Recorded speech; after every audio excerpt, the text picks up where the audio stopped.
welcome back to Global Business Europe. Barcelona says it can't afford to re-sign its star striker Lionel Messi because of salary limits, and a new deal would have risked the football club's future.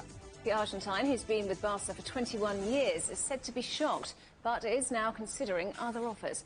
Paris Saint-Germain, who could buy the 34-year-old without breaking any financial rules, is reportedly making progress in talks to sign him.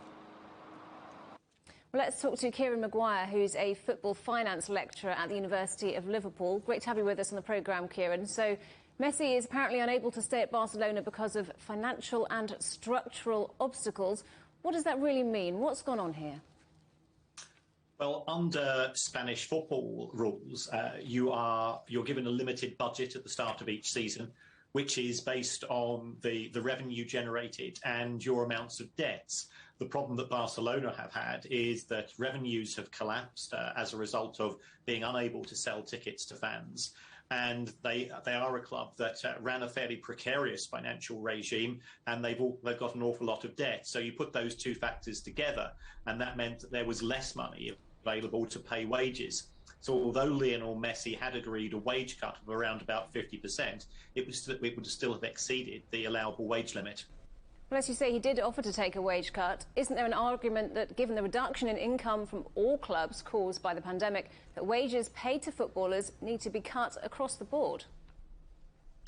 Well, I think there is general downward pressure. That's certainly what we are seeing as contracts are being renewed.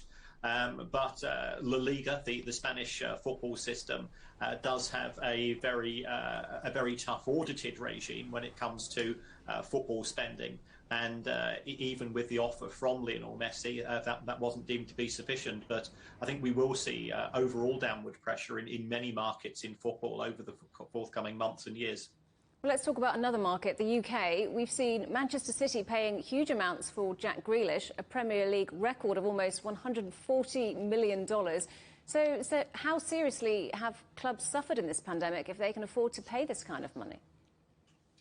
Well, Manchester City do have the benefit of having won the Premier League last season, which generates additional prize money, as well as getting to the final of the Champions League. So I think you have to look at money coming in and money going out. Their star striker, Sergio Aguero, who was on around about $18 million a year. He's left, so that's freed up some of the wage budget. And the way that football accounts for players is that the cost of the deal, whilst it's $140 million in cost, it's actually spread over the life of Jack Grealish's contract. So it works out as about $23 million a year. There's a big disparity, though, isn't there, between what Premier League clubs are earning and those in lower leagues, some of which have struggled enormously during the pandemic to survive? Yes, the reason why the Premier League is so successful is because it is a global product. It generates an audience in practically every country in the world. Often a lot of that comes via subscription TV. So the Premier League's costs or its ability to pay wages is driven by the money coming in. If we drop down a few tiers into the lower echelons of football, they tend to be far more localised, and therefore their revenue generation abilities are far more constrained. This means that they are unable to pay the same level of wages, and there is a huge gap now between the elite and the non-elite. Let's go back to Messi for a moment. He'll be a loss on the field, obviously, but also in terms of what the club can earn from using his name and his image. Yes, and I think this has come at a very tough time for Spanish football, who are presently trying to sell 10% of La Liga effectively to a private equity house for an exchange of around about $3 billion. Lionel Messi is without doubt the biggest draw, not only in Spanish football, potentially in world football.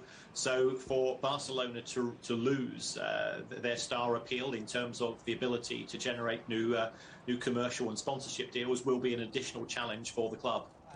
And football fans will, of course, be wanting to know where he goes next. Yes, certainly he could go to Paris, PSG. The owners there are an independent wealth fund from Qatar, so they do have substantial resources. There is still talk of him coming to the Premier League, potentially to go to Manchester City to join Jack Grealish. because he wouldn't involve a transfer fee. And one final alternative appears to be the American-based Major League Soccer, MLS, because whilst they do have wage controls there, they have star player clauses in which effectively the one star player in the team, his wages are not counted towards the wage cap. OK, Kieran Maguire from the University of Liverpool, thanks very much indeed for joining us today. Thank you.